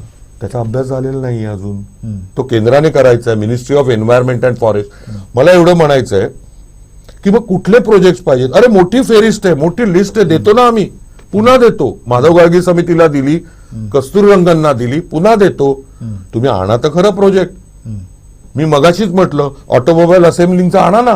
बरोबर. बरं, मध्ये एक आलेला आठवा, टाटा एअरबस, बरोबर. का नाही आणला हो इथे? इथे मोठा इंटरनॅशनल एअरपोर्ट मोप्याला आहे गोव्यात, पण बॉर्डरवर आहे सिंधुदुर्ग आणि गोव्याच्या. बरोबर. आणायचा आढाळीला, पाणी असेल, जमीन असेल, रोजगार सगळं दिलं असतं. नाहीये तसे प्रोजेक्ट. चांगले प्रोजेक्ट आमच्याकडे आणले जात नाहीत. आमच्याकडे प्रदूषण निर्माण करणारे, कळलं, ह्याच प्रोजेक्टना लादण्याचा प्रयत्न होतो. माझं असं म्हणणं आहे, आयटी पार्क आणा, मोठं भव्य, जमीन मुबलक आहे, आता हायवे आहे, रेल्वे आहे, एअरपोर्ट्स आहेत, आणा ना आयटी पार्क. कोकणच्या बाबतीत जी प्रतिमा आहे की कोकणची माणसं ही साधी भोळी, या साधे भोळेपणाचा हा फायदा घेतला जातोय का? आणि मग ते राजकारणी लोक असतील किंवा मोठे उद्योगपती असतील. माझा हा तुम्हालाही प्रश्न आहे साळगावकरजी, मी तुम्हाला पण हा प्रश्न विचारतो की कोकणच्या साध्या भोळ्या मानसिकतेचा हा फायदा घेतला जातोय का? नाही, हे कसं की आपणाला साधी भोळी समजतोय, परंतु कोकणी मनुष्य हा तल्लख बुद्धीचा आहे. इथं कोकणने अनेक नररत्न दिली, चांगले, म्हणजे जे आता तुम्ही ज्या क्षेत्रामध्ये काम करताय, पंगुर्ल्याचे आपले बाळशास्त्री जांभेकर, म्हणजे जे पहिले वृत्तपत्राचे जनक हे ह्या कोकणने दिलेत. बरोबर. परंतु राजकीय मानसिकता त्या काळामध्ये एस.एन. देसाईंनी कुडाळ डेव्हलप करण्याचा प्रयत्न केला, म्हणजे त्यांनी त्या काळामध्ये केला. परंतु त्याच्यानंतरच्या काळामध्ये जे बदललेलं राजकारण, जे 96च्या नंतर बदलत चाललंय, ते आर्थिक, ज्याच्याकडे पैसे आहेत तो उमेदवार, त्याच्याकडे पैसे आहेत तो पुढारी, असे जे हे चाललंय ना, ते अत्यंत समाजाला घातक ठरेल भविष्याच्या पुढच्या काळामध्ये. एक तुम्हाला सांगतोय, गोव्यामध्ये टुरिझम डेव्हलप झालं, आणि ते डेव्हलप होत असताना तिथं संपूर्ण वर्षभर विविध प्रकारचे कार्यक्रम राबवले जातात. बरोबर. फेस्टिवल राबवले जातात. आज जर तुम्ही आंबोलीचं हे बघितलं टेम्परेचर, तर 16 होतं कालचं टेम्परेचर. म्हणजे जर गोव्यामध्ये जर तुम्ही तिथं फोकस केलं असतं, तर गोव्याचा कमी खर्चामध्ये गोव्याचा टुरिझम जिथं आगीमध्ये होरपळतोय, तो त्या थंड हवेच्या ठिकाणी राहू शकला असता. पण आंबोली ही थंड हवेचे ठिकाण आहे. कधी जगाच्या नकाशावरती, कधीच महाराष्ट्राच्या शासनकर्त्यांनी किंवा ह्या राज्यकर्त्यांनी हे टुरिझम आपलं आणलेलं नाही. इथं जसे गड किल्ले आहेत, समुद्रकिनारा आहे, इथं म्हणजे फार मोठ्या प्रमाणात जंगल सफारी होऊ शकते. Forest. इथं फॉरेस्टमध्ये तुम्ही जाऊ शकता. इथं दलदल आहे. हे सगळ्या प्रकारचं टुरिझम एका जिल्ह्यामध्ये संपूर्ण सिंधुदुर्ग जिल्ह्यामध्ये. परंतु महाराष्ट्र शासन कमी पडले किंवा इथली लोकप्रतिनिधी कमी पडलेत की ते जगाच्या नकाशावरती आणण्यासाठी किंवा त्याचं ॲडव्हर्टायझिंग करण्यासाठी कमी पडलेत. ती ॲडव्हर्टायझिंग व्हायला आवश्यक आहे. मी पुन्हा एकदा आता बारसू ह्या विषयावर येतोय. नाही, एकच मिनिट मला बोलायचं होतं. या ठिकाणी साळगावकर साहेबांनी जो उल्लेख केला ना आंबोलीचा, अतिशय सूचक, बरोबर, आणि मी त्यांचं अभिनंदन करतो. ते जेव्हा नगराध्यक्ष होते त्या शेवटच्या वर्ष 2 वर्षात त्यांनी नाविन्यपूर्ण एक कल्पना राबवलेली हो. की नरेंद्रामधलं पक्षी बरोबर ही टुरिझमची कॉन्सेप्ट आहेत. बरोबर, फक्त त्याला मोठं करणं, हाईप करणं. आज गरज काय, आज प्रमोशनचा काळ आहे हो. बरोबर, सुदैवाने म्हणा किंवा दुर्दैवाने म्हणा. बरोबर आहे. बरोबर. बघा, केरळ गॉड्स ओन कंट्री हे जे केरळाचं बिरुद आहे, तर केरळ राज्य आपलं टुरिझम 36 देशांमध्ये त्याची ऍड दिसते. युरोपसह ज्या ज्या देशांकडे बक्कळ पैसा आहे आर्थिक, म्हणून ते टुरिस्ट तिथे अट्रॅक्ट होतात. हो. मग आमचं जे हे कोकण आहे, मागे आपली आता थोडी चर्चा तुम्हाला वाटते टुरिझमवर, कारण रोजगार त्याच्यात आहे. रोजगार दडलेला आहे. आणि जर ठीक आहे लोक त्याच्यावर टीका करतील, पण कोकण टुरिझम डेव्हलपमेंट कॉर्पोरेशन अशी स्वायत्त संस्था बनवली, त्याला अर्थपुरवठा दिला आणि लोकांचं प्रबोधन करण्यात आलं की तुम्हाला नुसतंच ते काय ना बेड अँड ब्रेकफास्ट असं नाही. त्याची वेबसाईट बरं बंद पडतायत, तर का बंद पडतायत, का बंद पडतायत? त्यांचं ट्रेनिंग पाहिजे की ते टुरिझम हा ऊस मुळासकट नाही खायचा आहे, तर तो पारंपरिक सोन्याचं अंड देणारी ती कोंबडी आहे, ते टिकवलं पाहिजे. असे सगळे कॉन्सेप्ट आहेत. पण या सगळ्याला मोठा बाधा कधी होईल बघा, डोळ्यासमोर आणा की तुम्हाला टुरिझम आहे, देवगड असेल, राजापूर असेल, पुढचं रत्नागिरी असेल, ही किनारपट्टी आहे आणि जगातला मोठा पेट्रोकेमिकल प्रोजेक्ट तिथे सगळे एमिशन्स देतोय, कशाला टुरिस्ट येतील? हाच माझा मुद्दा आहे. बरोबर. मुळात खरं तर म्हणजे आपण रिफायनरीची चर्चा करत असताना पर्यटन ह्या विषयावर आपण रोजगारावरती आलो. रोजगार आणि हा देखील महत्त्वाचा मुद्दा आहे की पर्यटनातून रोजगार हा कोकणामध्ये मोठ्या प्रमाणावर होऊ शकतो आणि ही वस्तुस्थिती आहे. पण जेव्हा विषय तो या बाबतीत राजकीय इच्छाशक्ती आहे का, जसं तुम्ही मगाशी एस.एन. देशमुखांचं जसं देसाईंचं त्यांचं नाव घेतलात, तर त्यानंतरच्या कालावधीमध्ये देखील कोकणाला असे काही नेते मिळाले नाहीत का? तर मिळाले, निश्चित मिळाले. सागरजी मी तुम्हाला इथे सांगतो, बरोबर त्यांनी एस.एन. देसाईंचं बरोबर आहे, ते त्यांनी त्यामुळे कुडा MIDC. पण सगळ्यात मोठं नाव पाहिजे नाना दंडवत त्यांचं. हे बघा, कोकणी माणूस जमीन देत नाही म्हणता, बरोबर आहे, बरोबर, विरोध करता. कोकण रेल्वे ज्याची खिल्ली उडवली जायची, इली दंडवतेची रेल्वे इली, असं खानावळीत तेव्हाच्या जास्त साळगावकर साहेबांना माहिती असेल ती कोकण रेल्वे. आता त्याचा जास्त फायदा दक्षिणेतल्या राज्यांना होतो वगैरे, हा एक भाग आहे. पण सरते शेवटी या 36 गाड्या धावतायत, बरोबर, मुंबई जोडली गेली, हा एक भाग. दुसरा, त्यावेळेला त्यांनी उषा इस्पात आणलं. मला एवढंच म्हणायचंय, त्यानंतर असलेल्या सुरेश प्रभूंनी जे केंद्रात अगदी पंतप्रधानांच्या जवळ दिसायचे हो, अटल बिहारींच्या पण आणि मोदी साहेबांच्या पण, मग त्याने आपल्या मतदारसंघासाठी का नाही भरघोस मोठा एक प्रोजेक्ट आणला 25,000 रोजगाराचा. नाही, मी त्याच विषयावर होतोय की राजकीय इच्छाशक्ती. मग त्यानंतर कोकणामध्ये नेते झाले नाहीत का? आणि आजचा जो जेव्हा रिफायनरीच्या विषयावरून रोजगाराचा हा मुद्दा जेव्हा उपस्थित होतो, तर आज केंद्रामध्ये अगदी नारायण राणे हे मोठं नाव आज केंद्रामध्ये आहे, जे कोकणचे नेते समजले जातात. योगायोगाने जसं केंद्रामध्ये जसे ते सूक्ष्म मधु डिपार्टमेंटचे जसे मंत्री आहेत, तसे राज्य सरकारमध्ये कोकणचे सुपुत्र योगायोगाने आपल्या वेंगुर्ल्याचे देखील ज्यांचं जन्मस्थान म्हटलं जातं, तर उदयजी सामंत, तर हे उद्योग मंत्री आहेत. तर असं हे दोन्ही समीकरणं असताना देखील रोजगार हा प्रश्न उपस्थित होतोय, रिफायनरी हा प्रश्न आज चिघळत चाललेला आहे. याकडे तुम्ही कसं पाहता?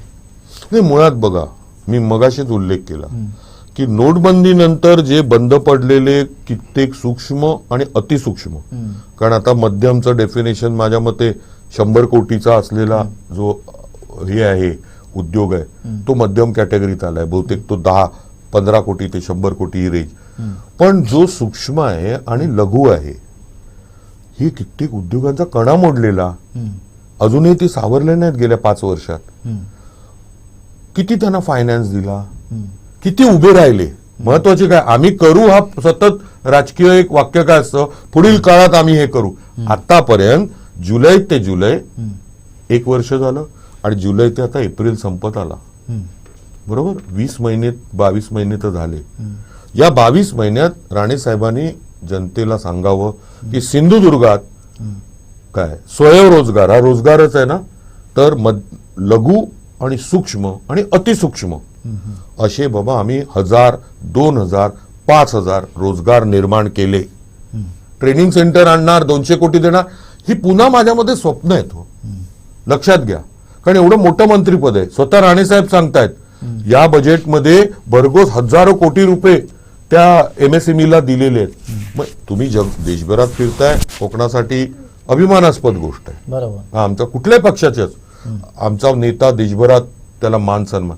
पण या सिंधुदुर्गासाठी, या रत्नागिरीसाठी हे बघा, जिथे रोजगार व्यवस्थित येईल तिथे कुठलेही असे पॉल्युटिंग प्रोजेक्ट येणार नाहीत. कारण लोकांची पोटं भरली जातात. युवक, आज साळगावकर साहेबांचा काय मुद्दा आहे, किंवा जे प्रकल्पाला बघा, काही लोक प्रकल्प समर्थक आहेत ना, ते वेगळे आहेत, त्यांचा अजेंडा वेगळा आहे. ह्यांचा अजेंडा प्युअर आहे. का प्युअर म्हणतो मी, कारण ह्यांना काय पाहिजे, जे त्यांनी जी व्यथा मांडली ना, की गावं ओस पडलेली आहेत, फक्त वृद्ध आहेत, महिला आहेत आणि मुलं आहेत. मध्यमवर्गीय युवक किंवा मध्यमवर्गीय माणूस मिसिंग आहे. तो कुठेतरी मुंबई पासून ते अमेरिका वगैरे तर सोडा, ते फार वरचा क्लास आहे, पण बिचारे कुठे कुठे जात आहेत. आपल्या या 2-3 तालुक्यातल्या मुलांना तर दोडामार्ग, सावंतवाडी आणि वेंगुर्ला दररोज गोव्यात जात आहेत आणि त्या अपघातात त्यांचा मृत्यू पण होतोय. हे वास्तव काय मी बघत नाही, आम्ही बघतोय. आम्हाला, म्हणून पुन्हा सांगतो मी, या कार्यक्रमात आता 4थ्यांदा सांगतोय, आम्हाला प्रकल्प हवेत. मग विचार करा, मग विरोध का करताय? विरोध अशासाठी करते की असले प्रदूषणकारी आणि महाप्रदूषणकारी. तर हे बघा, एखाद्याला ग्रीन नाव दिलं, मग ते ग्रीन म्हणजे ते प्रदूषण जात नाही हो. आणि असेल ना तर माझी नम्र विनंती आहे, एक ना लिस्ट असते, बरोबर, कोणाची, ministry of environment, forest and climate change, हे जे मोठं नाव दिलंय ना, त्यांची इंडस्ट्रीची लिस्ट असते. प्रदूषण कोण कसं तयार करतं, त्याला रेड कॅटेगरी, ऑरेंज कॅटेगरी आणि ग्रीन कॅटेगरी असे 3 वेगवेगळे सेक्शन आहेत. सर्वाधिक प्रदूषण करणाऱ्यांना रेड कॅटेगरी इंडस्ट्री म्हणतात. त्याच्यात टॉपचं नाव पेट्रोकेमिकल रिफायनरी आहे. म्हणजे औष्णिक ऊर्जा प्रकल्पापेक्षा प्रदूषण जास्त कोण करतं, हे करतात. मग आम्हाला ग्रीन कॅटेगरीतले प्रकल्प का नाही मिळत, ऑरेंज कॅटेगरीतले का? कोणी काय म्हणेल, हॉस्पिटल पण ऑरेंज कॅटेगरीत येतं. हो, येतं, मान्य आहे. किंवा काही हॉटेल्स आहेत मोठी, ऑरेंज कॅटेगरीत येतात, कारण ते अगदी ह्याने बघतात, मॅग्निफाईंग लेन्सने, कोणाचा किती. अरे पण जे मोठं प्रदूषण करतायत, मग ते तर बंद, म्हणजे नको ना आम्हाला. आता आम्हाला पर्यटनासाठी निधी द्या मोठा, इथे ट्रेनिंग द्या मुलांना, इथे लोकांना उद्युक्त करा. जे मगाशी आता वाक्य होतं ना, हे खरं मोठी टॅगलाईन आहे की गोव्यामध्ये 40 डिग्री आहे टेम्परेचर आणि आमच्या आंबोलीत 16 डिग्री आहे. आणि आंबोलीचं प्रति महाबळेश्वर होणार होतं. तत्कालीन एक मोठा नेता म्हणजे विधानसभा, त्यांचं बिचाऱ्यांचं निधन झालं. बाबासाहेब कुपेकरांचे प्रयत्न होते, कदाचित त्यांची जमीन होती, काही आरोप होते, पण प्रयत्न होते. मला असं वाटतं आमचे राजकीय नेते जिल्ह्यातले, आंबोली चौकुळ आणि गेळ, कबुलायतदार वगैरे किती वर्ष ऐकत राहणार हो. तो प्रॉब्लेम घेऊन हे का प्रति महाबळेश्वर होऊ शकत नाही? केवढे टुरिस्ट येतील. आज महाबळेश्वरमध्ये पण वर्षाकाठी 25-30 लाख 35 लाख टुरिस्ट येतात. खरं आहे मुद्दा. म्हणजे एक रोजगाराच्या दृष्टीने इथे चर्चा होते आहे. पण पुन्हा मी बारसूमध्ये येतोय की आज जे बारसूमध्ये जे एकूणच आजचं वातावरण आहे ते अतिशय तंग झालेलं आहे. वातावरण चिघळलेलं आहे. खरं तर हे वातावरण चिघळण्यामागचं कारणे आहेतच. मग ते समर्थन असेल, विरोध असेल, पण नेमका विरोध का होतोय, समर्थन का होतोय, याचा सखोलात कोण जात नाही आहे. आणि खरं तर ही राज्य सरकारची भूमिका होती की जेव्हा असं वातावरण जेव्हा होतंय तेव्हा राज्य सरकारनं पुढे येऊन ती भूमिका स्पष्ट करणं होतं. पण आज ते पण सांगितलं जात नाही आहे. आज खरं तर एकंदरीत वातावरण तिथलं तंग झाल्यानंतर, चिघळल्यानंतर खरं तर दुर्दैवाने एक मोठा अनर्थ देखील घडणार होता. इथून सिंधुदुर्ग पोलिसांची जी व्हॅन गेली त्यातून सुदैवाने म्हणजे Accident झाला. ईश्वराची कृपा आहे की वाचले. पोलीस कर्मचारी हे वाचलेत. त्यामुळे ती कदाचित इथल्या आपल्या भूमीची कृपा असेल इथल्या हे. पण हे सगळं घडत असताना, हे वातावरण सगळं चिकट असताना राज्य सरकारची एक महत्त्वाची जबाबदारी आहे. खरं तर आत्ता हे सगळं वातावरण बिघडल्यानंतर तिथल्या जे पोलीस अधीक्षक आहेत त्यांनी पत्रकार परिषद केला आणि जनतेसोबत आम्ही चर्चा करायला तयार आहोत असं एक आव्हान केलेलं आहे. पण जेव्हा परिस्थिती हाताबाहेर जाते, वातावरण चिघळतं, तेव्हा अशा पद्धतीने होते. पण हे अगोदर का होत नाही? जर हे अगोदर मुळात एक म्हणणे, तुम्हीच उल्लेख केला कोकण म्हणजे वेंगुर्ल्याचे ज्यांचं जन्मस्थान आणि रत्नागिरी वरनं आज किती 3-4 वेळा आमदार आणि उद्योग मंत्री आहेत, हे त्यांचं अपयश आहे. बरोबर आहे.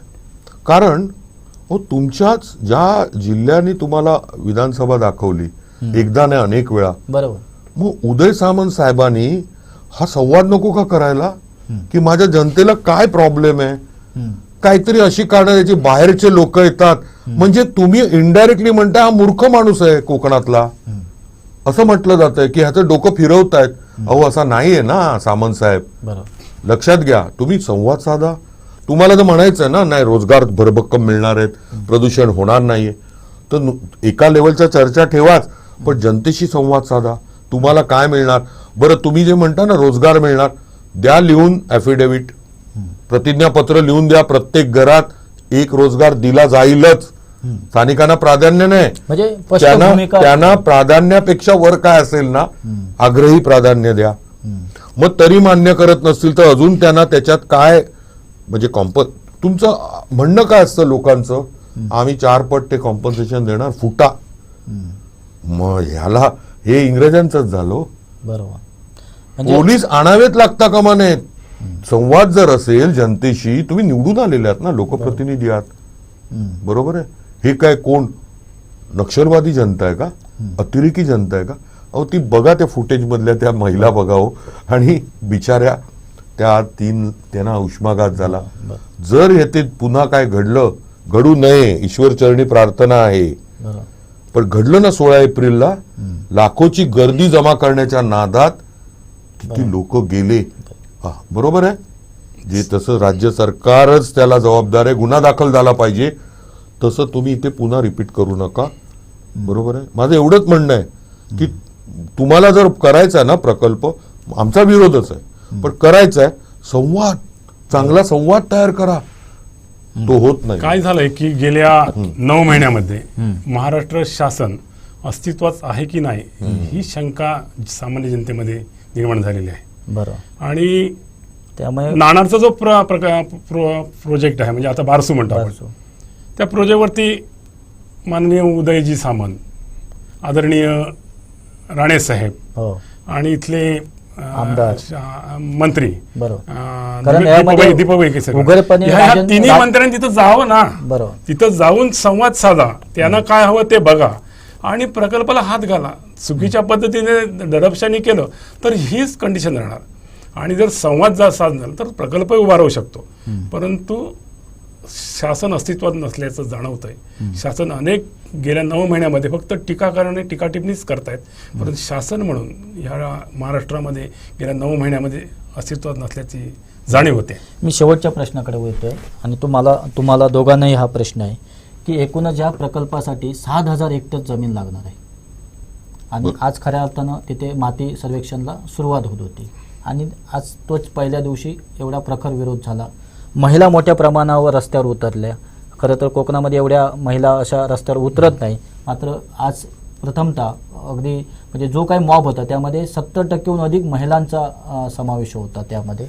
तर जेव्हा असा विरोध होतो तेव्हा नक्की काहीतरी कारण आहे आणि 7,000 हेक्टर जमीन लागणार आहे. खरं तर नाणारमध्ये जेव्हा ह्या प्रकल्पाची सुरुवात झाली तेव्हा त्यातला सर्वात कळीचा मुद्दा आणि जो सुरुवातीला समोर आला तो मुद्दा होता त्या भागामध्ये मोठ्या प्रमाणावर दलाल निर्माण झालेले आणि तिथल्या ज्या जमिनी होत्या त्या कवडी मोलाने परप्रांतीयांच्या ताब्यात जात होत्या आणि त्यामुळे तो विरोध होत होता. आणि आता बारसूमध्ये देखील त्याच पद्धतीने हे सगळं एकंदरीत वातावरण सुरू आहे. त्यामुळे हेच कारण आहे का की आजचा जो रस्त्यावर ज्या पद्धतीने महिला उतरल्या आणि आज जे बारसूचं तिथलं वातावरण जे चिघळलं त्याला नेमकं हे कारण आहे का? कारण प्रकल्प आणि त्या प्रकल्पाला विरोध हा एक वेगळा विषय आहे संशोधनाचा, पण आज ज्या पद्धतीने तिथे दलाल घुसलेले आहेत, परप्रांतीय लोक त्या जमिनी हडप करण्यासाठी जे पुढे सरसावलेले आहेत, तर हा जो प्रकार आहे याकडे तुम्ही कसं पाहतायत? नाही, प्रकल्पाला विरोध असणाऱ्या कारणांपैकी हे कारण असू शकतं. हेच कारण आहे असं नाहीये. त्याच्यात दुसरं एक सांगतो काय असतं की बऱ्याच वेळेला प्रकल्प जेव्हा येतो तेव्हा आपल्याकडे आपल्याला माहिती आहे त्या रत्नागिरी जिल्ह्यात तर खोती म्हणतात. हो हो, आपल्याकडे मालक आणि कुळ आहेत, बरोबर. तसं ते खोती असते. आता हे जे मालक आहेत म्हणजे जे ओनर आहेत त्या जमिनीचे ते तिथे नसतातच. ते मुंबई पासून US कॅनडाला आहेत. हो, त्यांना प्रकल्प हवा असतो. का हवा असतो? त्यांना पैसे मिळणार आहेत 4 पट, तिकडच्या ज्या बाजारभावाच्या 4 पट. आणि जी राबणारी कुळ आहेत, आता काही लोक म्हणतात ती कुळं पण तिथे राबत नाहीत, ठीक आहे, तो एक वेगळा भाग. पण जी तिथली स्थानिक जनता आहे ती तिथे सगळी जमीन कातळ नाही आहे, लक्षात घ्या. बराचसा पाठ असेल कातळ, आणि आपल्याला देवगडच्या अनुभवातून लक्षात येतं कातळावर पण आंबा होतोय. बरोबर. त्यामुळे तिकडची जी जनता आहे त्यांना रिलेटिव्हली त्यांना पण मिळतं, कमी मिळतं. हा एक त्यातला पुन्हा मुद्दा आहे. आता ह्याच्यात काय होतं की दलाल आधीच ती जमिनी पुन्हा विकत घेतात जे त्यांनी नाणारला केलं. मग तो दलाल म्हणजे एजंट जो असतो तो वर पैसे टाकणारा माणूस कुठेतरी परराज्यातला आहे. कुठलं राज्य आहे ते सगळ्यांना माहिती आहे. तिथले मोठे धंदांगे आहेत, ते इन्व्हेस्ट करतायत कारण ते त्याच्यावर बक्कळ प्रॉफिट कमवणार. म्हणजे जमिनी कोणाच्या, कमवणार कोण आणि सांगतंय कोण, वेगळंच आहे सगळं प्रकरण. मला म्हणायचं पारदर्शकता आणा ना. प्रोजेक्ट आणताय ना, सगळं आधी नीट डिस्कस करा, जनतेला बसवा, त्याच्यातले ज्या लोकांचे प्रश्न आहेत ते करा आणि मग पुढे जा टप्प्याटप्प्याने. त्याच्यात त्यांना कन्व्हिन्स होऊ दे. असं जनता का नाही म्हणत आम्हाला हा प्रोजेक्ट पाहिजे आणा. मग कोणाचं अपयश आहे? प्रोजेक्ट प्रपोनंट म्हणतात की ज्यांना प्रोजेक्ट आणायचा आहे तिथे कुठेतरी काळाबेळ आहे, ते काहीतरी दडवताय, तुम्ही दाखवताय वेगळं. म्हणून मी म्हटलं रोजगार हे गाजर आहे. खरंच असेल रोजगार तर तुम्ही द्या, अफिडेव्हिट द्यायला चालू करा, रिटर्न द्या की घरात कोण कोण आहे. बरं नसेल, प्रोजेक्ट कदाचित 5 वर्षांनी तयार होईल, तर आज जो मुलगा 10वीत आहे त्याला त्याप्रमाणे ट्रेनिंग द्या की तुला त्यावेळेला बाबा 40,000, 50,000, 60,000 रुपयाची, 80,000 रुपयाची नोकरी आम्ही देतो. म्हणजे तुम्ही जर माळी आणि सिक्युरिटी गार्ड ह्याला नोकऱ्या म्हणत असतील तर हा भाकरीचा तुकडा झाला. नोकऱ्या म्हणजे सन्मानाच्या नोकऱ्या आहेत. आणि आजचा युवक आहे आमचा, तो हुशार आहे. आमच्या बोर्डात जसं म्हटलं जातं आम्ही टॉपला आहोत, कोकण बोर्ड, पण आम्हाला चांगले प्रोजेक्ट्स आणा, सन्मानाने जगू द्या. साहेब तुमच्याकडे मी जातोय हाच मुद्दा. हे जे बारसूचं वातावरण चिघळले त्याला हे दलाल जबाबदार आहेत की हा विरोध जो आहे? तुम्ही खरं तर रोजगाराच्या मुद्द्यावर या फक्त प्रकल्पाचं तुम्ही समर्थन करताय, तुम्ही कसं पाहताय? सागर, निश्चित सांगेन की इथली जी राजकीय इच्छाशक्ती, उदाहरण द्यायचं आता झालं तर आता तिन्ही जिल्ह्यातील जे आता मंत्री मी समोर आणले होते की राणेसाहेब असतील, उदय सामंत असतील, दीपक केसरकर असतील, तर ह्याने तिथं जाऊन रवींद्र चव्हाण असतील, ह्याने तिथं जाऊन संवाद साधावा. हा संवाद साधलेला कधी दिसलेला नाही. बरोबर, राईट. कोणीही संवाद साधलेला. रवींद्र चव्हाणनी तिथं गेलं पाहिजे, दीपकभाई केसरकरनी तिथं गेलं पाहिजे, राणेसाहेबांनी तिथं गेलं पाहिजे आणि उदय सामंतने गेलं पाहिजे. हे असं कधी चित्र दिसलं नाही दिसत. सुरुवातीच्या काळामध्ये विरोध त्यांना केला, परंतु पक्ष बदलल्याने ते विचार बदल. ठीक आहे, समर्थन करताय ना करा, परंतु तिथं जाऊन ह्या कुठच्याही नेत्यांनी संवाद साधलेला नाही. ज्या दिवशी संवाद साधला जाईल आणि त्याची भूमिका स्पष्ट करतील त्या दिवशी विरोध पण कमी होईल आणि प्रकल्प पण उभा राहू शकतो. निश्चित. तर एकूणच जर पाहिलं असेल तर मी डॉक्टर पोरेकर यांच्याशी देखील या संदर्भात ज्या बारसूचं वातावरण चिघळलेलं आहे त्या संदर्भात त्यांच्याशी चर्चा केली. मी ज्यांनी या प्रकल्पाचं समर्थन केलेलं आहे रोजगाराच्या मुद्द्यावर ते बबनजी साळगावकर यांच्याशी देखील या संदर्भात चर्चा केलेली आहे. तर एकूणच या चर्चेतून एक मुद्दा समोर येतो आहे, तो म्हणजे खरं तर डॉक्टर पोरेकर यांनी अगदी ठामपणे एकदा नव्हे 4दा सांगितलेलं आहे की फक्त या प्रकल्पाच्या माध्यमातून कोकणी जनतेला फक्त रोजगाराचं गाजर दाखवलं जात आहे. तर मात्र चर्चेच्या शेवटच्या टप्प्यात त्यांनी हे देखील मान्य केलेलं आहे की तुम्हाला खराच जर रोजगार कोकणी जनतेला द्यायचा असेल तर तुमचं जे काही धोरण आहे किंवा जे काही तुमचं पॉलिसी आहे तर ती अगदी तुम्ही पारदर्शकपणे ती समोर आणा, कोकणी जनतेच्या समोर आणा. साळगावकर यांचा देखील हाच मुद्दा आहे की रोजगार या मुद्द्यावर ते या प्रकल्पाचं समर्थन करतायत आणि त्याचमुळे त्यांचं देखील एक ठामपणे मत आहे की खरं तर गेल्या अनेक वर्ष जे काय कोकणाची प्रतिमा तयार झालेली आहे की कोकणामध्ये जे प्रकल्प येतात त्याला विरोध होतो आहे आणि त्यामुळे एक प्रकल्प विरोधी कोकण अशी जी काय कोकणची प्रतिमा तयार होते तर ही चुकीची आहे आणि ही जर मानसिकता बदलायची असेल तर सर्वात प्रथम पहिल्यांदा इथल्या राजकीय लोकांनी आपली मानसिकता बदलायला पाहिजे असं देखील त्यांचं ठाम मत आहे. आणि अनेक कोकणातील अनेक जे यापूर्वी होऊन गेलेले नेते मंडळीचे नावं घेत असताना त्यांनी हे पण देखील सांगितलेलं आहे की आत्ताच्या घडीला जे कोकणातील नेते मंडळी आहेत मग त्यांनी अगदी नावं देखील सांगितलेले आहे की नारायण राणे असतील, इथले जे आत्ताचे राज्याचे म्हणजे केंद्रीय मंत्री नारायण राणे असतील, राज्याचे उद्योगमंत्री उदय सामंत आहेत जे स्वतः आता ज्या भागामध्ये जो हा प्रकल्प होतोय त्या भागाचे ते प्रतिनिधित्व करतायत. अगदी त्याचबरोबर इथले सिंधुदुर्ग जिल्ह्याचे पालकमंत्री असतील, सार्वजनिक बांधकाम मंत्री असतील, रवींद्र चव्हाण असतील, या भागाचे दीपक केसरकर हे मंत्री असतील, तर या सर्वांनी कुठेतरी एकत्र येऊन या जनतेला जे विरोध करतायत त्यांना त्यांच्याशी देखील संवाद साधायला पाहिजे आणि जे समर्थन करतायत त्यांच्याशी देखील संवाद साधायला पाहिजे. आणि जोपर्यंत हा संवाद होत नाही तोपर्यंत या प्रकल्पाचं भवितव्य हे 100% धोक्यात असणारच. आणि भविष्यात जे काही या म्हणजे जसं डॉक्टर पुरेकर म्हणतायत की पर्यावरण पोषक इथल्या पर्यावरणाशी इथल्या निसर्गाशी निगडीत असणारे प्रकल्पाला देखील विरोध होऊ शकतो आणि त्यामुळे पहिल्यांदाच जर या सर्व राज्य सरकारची पण तेवढीच भूमिका महत्त्वाची आहे की राज्य सरकारने देखील या प्रकल्पाच्या बाबत एक आपली ठाम भूमिका जाहीर करणं महत्त्वाचं आहे. नाहीतर या प्रकल्पावरून कोकणचं हे वातावरण यापेक्षाही अजूनही बिघडू शकतं, चिघळू शकतं आणि कदाचित आजच्या घडीला जे बारसूमध्ये जे वातावरण आहे ते एक वादळापूर्वीची एक शांतता असली तरी भविष्यात ते फार मोठं एक कोकणाची कायदा सुव्यवस्था बिघडण्याचं काम करेल. ज्या खऱ्या कोकणकडे सुसंस्कृत कोकण म्हणून पाहिलं जाते तर या सुसंस्कृत कोकणची ज्या पद्धतीने प्रतिमा जी जगामध्ये आहे ती पण खराब होऊ शकतं. त्यामुळे इथल्या राज्य सरकारने इथल्या राज्यकर्त्यांनी आज या विरोध करणाऱ्या सर्व भूमिपुत्रांशी संवाद साधणं हेच फार महत्त्वाचं आहे आणि हाच त्याच्यावरचा हा तोडगा असेल. एकूणच आजच्या ह्या चर्चेमध्ये हे मुद्दे समोर आलेले आहेत. खरं तर आता बारसूचं हे वातावरण थोडंसं चिघळलेलं दिवसभर होतं, आज पुन्हा संध्याकाळपर्यंत ते थोडंसं शांत झालेलं आहे. आता यावर कदाचित इथली कोकणातील राज्यभरातील नेते मंडळी आपली आपली भूमिका मांडणार आहेत.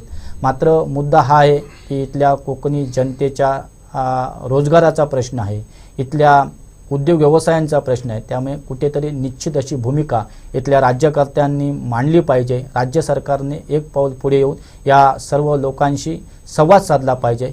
त्यामुळे निश्चितच येणाऱ्या या कालावधीमध्ये येणाऱ्या पुढच्या दिवसामध्ये राज्य सरकार नेमकी कोणती भूमिका घेतं आहे, इथले राज्यकर्ते नेमकी कोणती भूमिका घेत आहे यावर कोकणचं नंबर 1 महाचॅनल कोकणसात लाईव्ह लक्ष ठेवूनच असणार आणि एकूणच कोकणच्या समृद्धीसाठी अग्रेसर असणारं हे चॅनल यापुढे देखील असेच मुद्दे पुढे घेऊन येईल. तुर्तास ही चर्चा मी इथे थांबवतो आहे. तुम्ही पाहत राहा कोकणचं नंबर 1 महाचॅनल कोकणसात लाईव्ह. मी पुन्हा एकदा तुमचं या चर्चेमध्ये सहभागी झाल्याबद्दल डॉक्टर पोरेकरचे मी तुमचं आभार मानतोय. त्याचबरोबर बबनजी साळगावकर तुम्ही देखील या चर्चेमध्ये सहभागी झाल्याबद्दल तुम्हालाही देखील मी धन्यवाद देतो.